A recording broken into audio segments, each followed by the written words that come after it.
Hello friends, स्वागत है आपका आपके अपने चैनल एचएससी स्टडी गाइड में। आज इस वीडियो में हम बात करने वाले हैं निबोश की ओपन बुक एग्जाम के बारे में। जो एग्जाम एक सिनारियो के ऊपर बेस होती है और उस सिनारियो की बेसिस के ऊपर आपको कुछ क्वेश्चंस पूछे जाते हैं और उसका आपने किस तरीके से आंसर देना चाहिए, यानी कि how to answer these questions. इस वीडियो में मैं आपको कुछ टिप्स बताने वाला हूं कि जिसकी वजह से आप इनका आंसर जो है वो अच्छे से लिख पाओगे।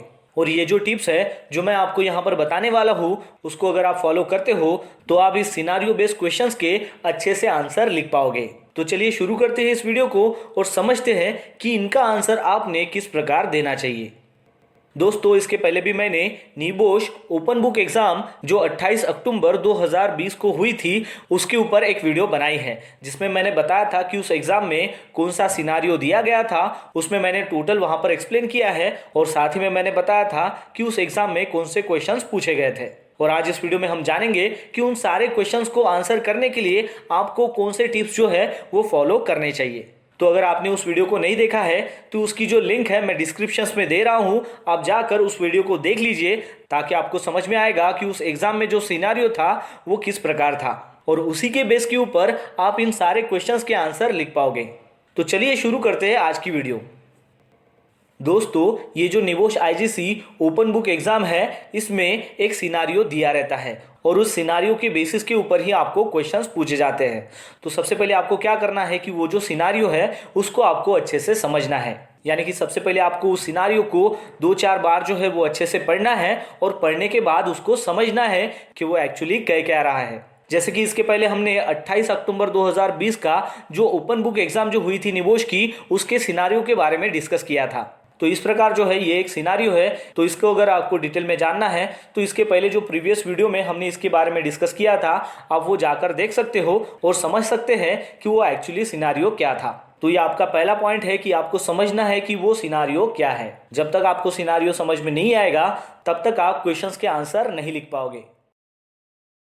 फिर सेकंड पॉइंट है कि ये सिनारियो के बेसिस के ऊपर ही आपको क्वेश्चंस पूछे जाते हैं, यानी कि इसमें टोटल 8 जो क्वेश्चंस थे, 8 टास्क जो थे वो आपको पूछे गए थे और ये जो सारे टास्क है ये सिनारियो के ऊपर बेस होते हैं। इसलिए आपको ये जो सिनारियो है वो अच्छे से समझना है और क्वेश्चंस को भी आपको अंडरस्टैंड करना है कि वो एक्चुअली क्वेश्चंस कह क्या रहा है। तो उसमें आपको पहला क्वेश्चन पूछा गया था कि ऑर्गेनाइजेशंस के हेल्थ एंड सेफ्टी मोरल्स क्या है। तो ये जो क्वेश्चन है ये आपको टोटल 10 मार्क के लिए पूछा गया था। तो आपको ये समझना है कि ये 10 मार्क का जो क्वेश्चन है उसके लिए आपको 10 पॉइंट जो है वो लिखने ही है। तो उसके लिए आपको एक माइंड सेट करना है कि वो जो सिनारियो क्या कहता है और फिर उसमें जो है ऑर्गेनाइजेशन के हेल्थ एंड सेफ्टी जो मोरल्स है वो क्या है वो आपको उसमें ढूंढना है और वो जो पॉइंट्स है वो आपको स्टेप बाय स्टेप लिखना है कि पॉइंट नंबर 1 कि उसमें क्या है, पॉइंट नंबर 2 उसमें क्या है। ऐसे टोटल जो है आपको 10 पॉइंट लिखने हैं। जैसा कि आप लिख सकते हो कि ये जो ऑर्गेनाइजेशन है ये हेल्थ एंड सेफ्टी कल्चर में वर्ल्ड क्लास है। फिर उसके बाद आप लिख सकते हो कि ये जो ऑर्गेनाइजेशन है ये लीगली कंप्लायंट है, यानी कि जो भी लीगल इश्यूज होते हैं वो उसके टोटली फुलफिल उसने किए हुए हैं। फिर उसके बाद आप लिख सकते हो कि उस ऑर्गेनाइजेशन के क्लियर ऑब्जेक्टिव्स होते हैं। इस कंपनी में जो भी वर्कर्स है उनका अब्सेंस और सिकनेस का जो रेशो है वो बहुत ही कम है। ये भी पॉइंट आप उसमें ऐड कर सकते हो जैसा कि इसके पहले हमने सिनारियो में देखा था। फिर उसके बाद आप लिख सकते हो कि वर्कर्स और मैनेजमेंट के बीच में अच्छा खासा वहां पर कम्युनिकेशन है। फिर उसके बाद आप लिख सकते हो कि वर्कर की जो भी कंप्लेंट्स होती है उसके ऊपर मैनेजमेंट जो है वो प्रोफेशनली रिस्पॉन्ड करता है। तो वो भी पॉइंट आप उसमें ऐड कर सकते हो। फिर उसके बाद आप लिख सकते हो कि उस ऑर्गेनाइजेशन में एक्सीडेंट और इंसिडेंट का जो रेट है वो बहुत ही कम है। फिर उसके बाद है कि उस कंपनी में जो भी नियर मिसेस होते हैं उसका टोटली इन्वेस्टिगेशंस किया जाता है ताकि उसकी वजह से फ्यूचर में कोई भी इंसिडेंट ना हो। फिर उसके बाद आप लिख सकते हो कि उस ऑर्गेनाइजेशन में इंटरनल और एक्सटर्नल जो ऑडिट है वो फ्रिक्वेंटली होता रहता है। तो इस प्रकार जो है वो आपको पॉइंट टू पॉइंट जो है वो उसमें आंसर देना है। फिर उसके बाद में थर्ड पॉइंट आता है कि ये जो सिनारियो बेस्ड क्वेश्चंस है इसको आपको लिंक करना है आपके स्टडी मटेरियल के साथ में। जो आपका निबोश का जो स्टडी मटेरियल है, जहां से भी आपने निबोश का कोर्स किया है उस स्टडी मटेरियल के साथ में आपको लिंक करना है। मतलब उस सिनारियो में जो क्वेश्चंस पूछा गया है तो सबसे पहले आपको देखना है कि वो जो क्वेश्चंस है वो कहीं ना कहीं पर जो है वो आपके स्टडी मटेरियल से भी लिंक है क्या। अगर वो लिंक है तो उस प्रकार जो है आप जो है उसके आंसर अच्छे से लिख पा सकते हो। मतलब आपको समझ में आ जाएगा कि वो जो सिनारियो क्या कहता है और आपका जो स्टडी मटेरियल है उसके जो कॉमन आंसर्स है उनको कंबाइन करके आपका जो है वो परफेक्टली आपको आंसर उसका बनाना है। फिर उसके बाद है कि जो भी क्वेश्चंस का आप आंसर लिख रहे हो तो उसमें आपको सारे के सारे जो पॉइंट्स है वो कवर करने हैं। जैसा कि इसके पहले हमने देखा था कि ऑर्गेनाइजेशन के हेल्थ एंड सेफ्टी मॉरल जो है उसको आपने स्टेप बाय स्टेप देखा था। तो हर एक जो पॉइंट्स है वो आपको समझना है और उसको अंडरलाइन करते जाना है और उसमें जो सारे पॉइंट्स है वो आपको कवर करने हैं। मतलब कोई भी जो पॉइंट्स है वो जो सिनारियो में है वो आपको छोड़ना नहीं है। फिर उसके बाद आपको ध्यान देना है कि जब भी आप क्वेश्चंस का आंसर लिख रहे हो तो उसके लिए निबोश ने एक गाइडलाइन दी है, यानी कि जो भी आप आंसर दे रहे हो तो उसके जो है वो मैक्सिमम 3000 वर्ड्स होने चाहिए, उससे ज़्यादा नहीं होने चाहिए। तो जब आप आंसर कर रहे हो तो आपका जो फुल्ली कॉन्सेंट्रेशन है वो उस वर्ड के ऊपर नहीं होना चाहिए। खासतौर से देखा गया है कि जब भी आप क्वेश्चंस का आंसर करते हो वो भी पॉइंट वाइज, तो ये जो वर्ड्स है जो टोटल आप उसका आंसर लिखते हो वो 3000 के अंदर ही आता है, वो ज़्यादा नहीं जाता।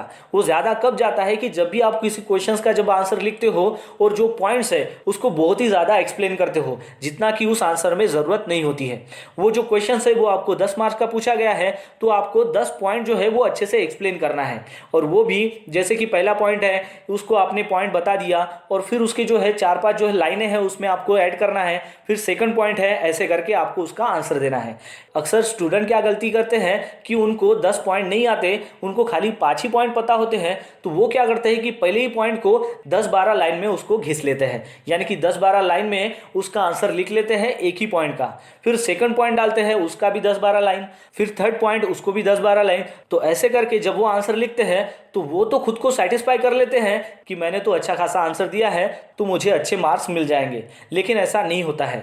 जब भी आपको कोई क्वेश्चंस पूछा गया है जितने मार्क्स के लिए तो उतने जो पॉइंट्स है वो आपको स्टेप बाय स्टेप लिखने हैं और उस पॉइंट के बारे में आपको 2-4 लाइन लिखनी होती है। जब आप ऐसा करोगे तो वो जो वर्ड्स है टोटल आंसर्स के वो 3000 के अंदर ही आते हैं। और एक बात आपको यहाँ पर ध्यान में रखनी है कि जब भी आप आंसर कर रहे हो तो उस आंसर्स में जो भी पॉइंट्स आप लिख रहे हो उसकी जो वर्डिंग है वो 3000 के ऊपर ज़्यादा नहीं होनी चाहिए। मतलब आपको उसका लेंदी आंसर नहीं लिखना है, पॉइंट टू पॉइंट जो है वो करेक्ट आपको आंसर उसका करना है। और फिर उसके बाद ये जो सारे क्वेश्चंस है इनका जब आपने आंसर लिख लिया तो सबसे पहले आपको इसकी दोबारा रिवीजन करना है, यानी कि जो भी आपने क्वेश्चंस लिखा है उसको आपको दोबारा रीड करना है और देखना है कि जो क्वेश्चंस पूछ रहा है उसके हमने सारे पॉइंट्स कवर किए हैं क्या। और ये आपको इसलिए करना है ताकि आपको समझ में आए कि कहीं पर आप गलत तो नहीं हो, और अगर आप कहीं पर गलत हो तो उसको आप इमीडिएटली वहाँ पर करेक्ट कर सकते हो। कहने का मतलब ये है कि आपने जब ये सारे क्वेश्चंस का आंसर लिख लिया तो इमीडिएटली आपको उसकी आंसर शीट जो है वो सबमिट नहीं करनी है, उसको दोबारा आपको रीड करना है और समझना है कि जो भी आपने क्वेश्चंस के आंसर लिखे हैं वो करेक्ट है कि नहीं है, वो क्वेश्चंस के वाइज, यानी कि जो क्वेश्चंस कहता है उसी के आपने आंसर्स लिखे हैं या आपको उसमें क्रॉस वेरिफिकेशन करना है। अक्सर देखा जाता है कि जल्दबाजी के चक्कर में जब भी आप क्वेश्चंस पढ़ते हो तो वो आप गलत पढ़ते हो, यानी कि क्वेश्चंस का कहना कुछ अलग होता है और आप समझते कुछ अलग हो और आंसर कुछ अलग लिखते हो और फिर आप आंसर्स को सबमिट करते हो। और जब आप एग्जाम के बाहर आते हो तब आपको समझ में आता है कि यार मैंने वो जो क्वेश्चंस था वो गलत अंडरस्टैंडिंग किया और उसकी वजह से मैंने उसका जो आंसर है वो गलत लिखा। तो ऐसा जो प्रॉब्लम्स है वो आपके साथ नहीं होना चाहिए, इसलिए सारे क्वेश्चंस के आंसर्स लिखने के बाद दोबारा आपको आपके जो क्वेश्चंस और आंसर्स है उसको दोबारा आपको रीड करना है और समझना है कि जो भी क्वेश्चंस के आपने आंसर लिखे हैं वो करेक्ट है। तो इस प्रकार जो है निबोश ओपन बुक एग्जाम के आप आंसर जो है वो अच्छे से लिख सकते हो और इस पॉइंट के बेसिस पर अगर आप चलोगे तो आपका जो निबोश का ओपन बुक एग्जाम है वो अच्छे से क्लियर कर पाओगे।